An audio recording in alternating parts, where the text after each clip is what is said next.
Hi friends, good morning. आज वातावरण खूप छान झालं. ते सकाळी सकाळी मस्तपैकी पाऊस वगैरे चालू होता. आज मम्मीने गुलाबजामू केलते. खूप दिवसानंतर मम्मीने गुलाबजामू केलते आणि गुलाबजामू खरंच खूप छान झालते. मम्मी हे स्वयंपाक वगैरे करत होती. मी क्लासहून वगैरे जाऊन आल्यानंतर माझं पार्सल आलेलं होतं. मग पार्सल वगैरे अनबॉक्सिंग केलं. तुम्हाला पण असं होतं का पार्सल आलं की फास्टपैकी अनबॉक्सिंग करू, त्यामध्ये काय कसं आलं आहे, म्हणजे छान क्वालिटी आली का कशी आली.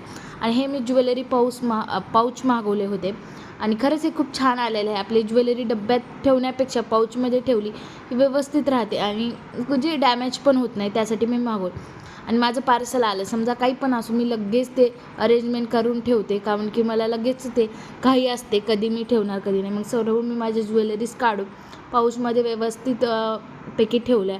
रुद्र मधात मला हेल्प करत होता, हेल्प कमी आणि राडा जास्त करत होता. त्यानंतर मी लॅम्प काढणार होते इथे, म्हणजे देवघरापाशी, पण पुन्हा मी ठरवलं की विठ्ठल काढूया. मी विठ्ठल काढलं. मला स्केच म्हणजे प्रॉपर येत नाही, पण मला आवडतं म्हणजे स्केच वगैरे काढायला, ड्रॉईंग वगैरे काढायला. तर मी कशी काढली, प्रॉपर काढली, मला जमली का नाही, कमेंट्समध्ये मला नक्की सांगा. मी नेक्स्ट टाईम काहीतरी नवीन ट्राय करायचा प्रयत्न करेन. बाय.